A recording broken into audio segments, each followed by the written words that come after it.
Well, I was raised in a Christian family, Catholic by denomination. There was a lot of support and example in the home and the wider community. In the family, although we were all Catholic and raised pretty much the same, I think it took perhaps a little more with me than it did with the other children, but we were all faithful. My father had the children, 6 of us, 1 boy and 5 girls.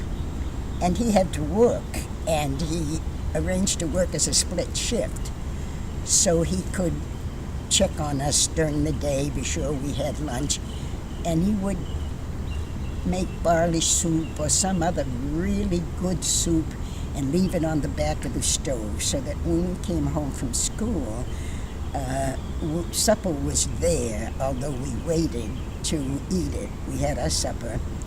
And but before he left the house, he always said to us, "Don't argue and love one another." I was from age 6 to 14. I went to Catholic schools. I went to 3 Catholic schools. I was sent to them. My parents did not practice religion. We're Italian. We're Sicilian. I was born in Brooklyn, and I was incorrigible. My mother would say to my sister, "She's incorrigible. I don't know what to do with her." And my sister suggested maybe she should go to Catholic school and they'll straighten her out.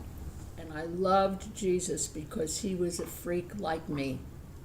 I identified with Jesus, with the curly, oily hair, the sandals, yelling at everybody, telling the truth, not caring what anybody thought. That's my image of Jesus. I don't have any specific idea about religion. I don't care what people's persuasion is. But I believe in the act of love. I'll tell you, since I've been doing Homeboy Industries, I feel a love that I've never felt before. And it's delicious. It's delicious.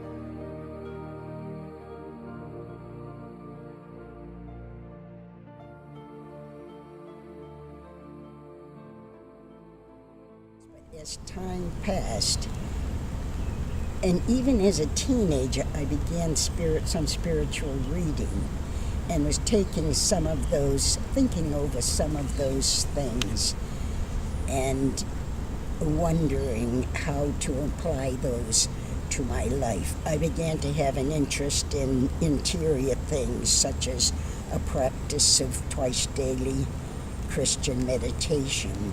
So I took that up as a practice.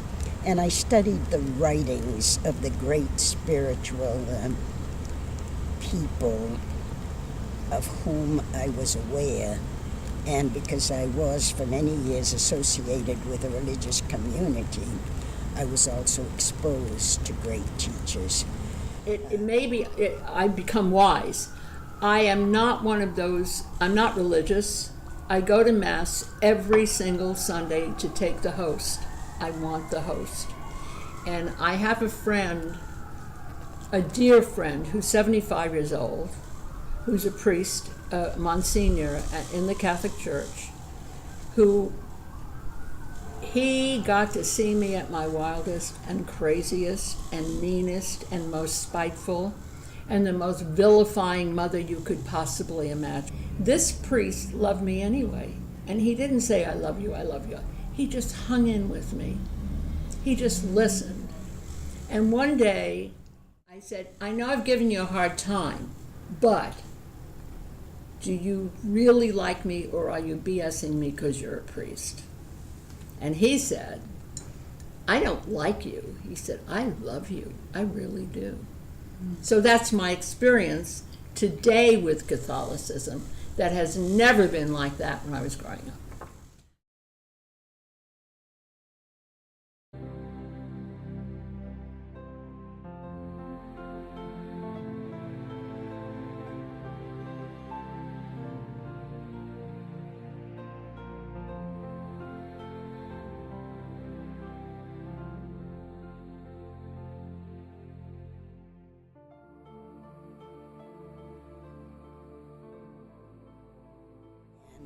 I was a highly educated, highly trained registered nurse.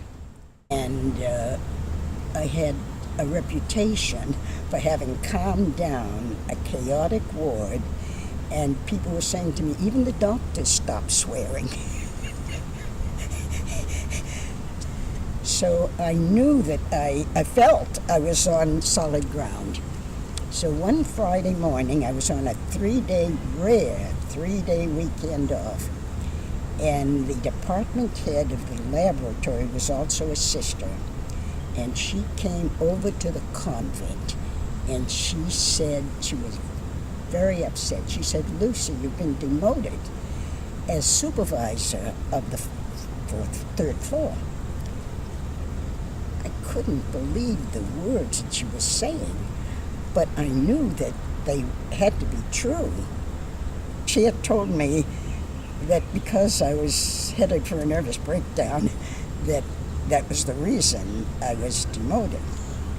And so then the Mother General called me, and she said to me, well, Lucy, you've been offered this position. And I said, well, I understand that it is thought that I'm headed for a nervous breakdown. And I said, I cannot work for anybody who thinks I'm mentally ill. I was shaken to the core,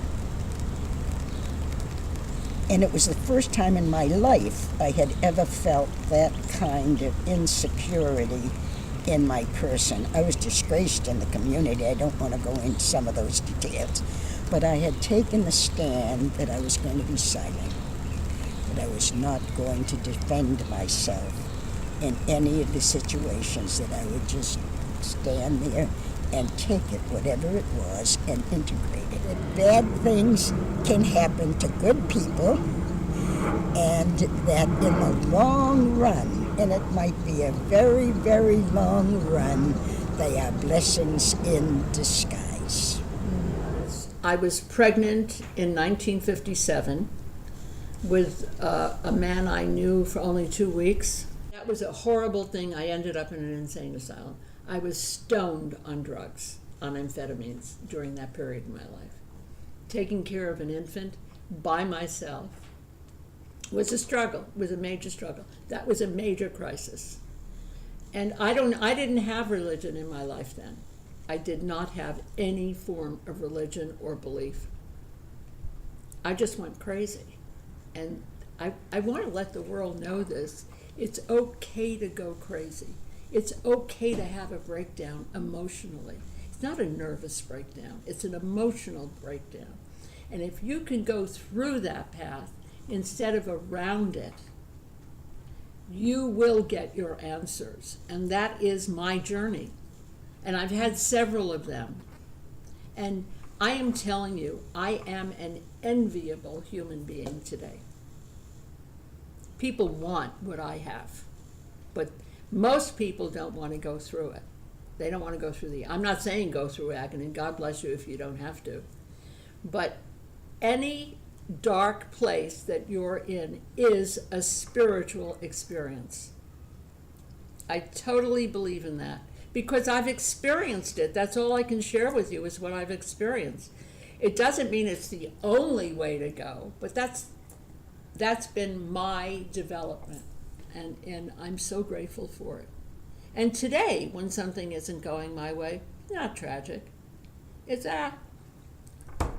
the Spirit's trying to get my attention, you know? Okay, I'm going to be quiet. I'm going to try to listen as best I could. I'm going to be available to the truth. It's simple.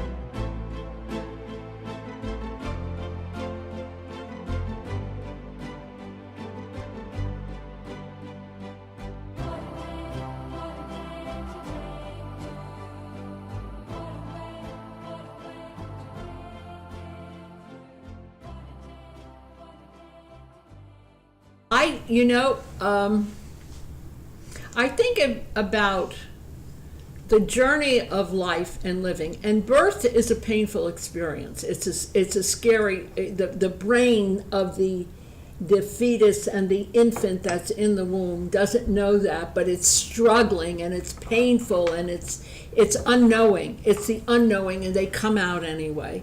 Well, death is just as scary. It's the unknown. I have heard about it all my life. I experienced it perhaps most keenly when my 15-year-old sister died of rheumatic heart disease. I never got over that. And I think it's probably why I ended up being a nurse. Because on Sunday mornings, when everybody was going to the beach, I would see those people working on Sunday, taking care of everybody. There was a long line where the family stood and someone would talk to us about how our loved one was doing. And it occurred to me that these people were living good lives and doing good things. I'm not afraid of death because I'm an oblate in the World Community for Christian Meditation, and we follow the Benedictine rule, and we need to reflect on it every day. And one of the reflections is keep death always before your eyes. And it's not for any morbid reason. It's to inspire us to spend our time more fruitfully than doing Sudoku puzzles or any of the other things I might be drawn to. It's helpful to keep death before our eyes, and that time is a precious gift, and it doesn't last forever in this life. But I'm sure you've heard it saying that the pay working for God is not good, but the retirement plan is perfect.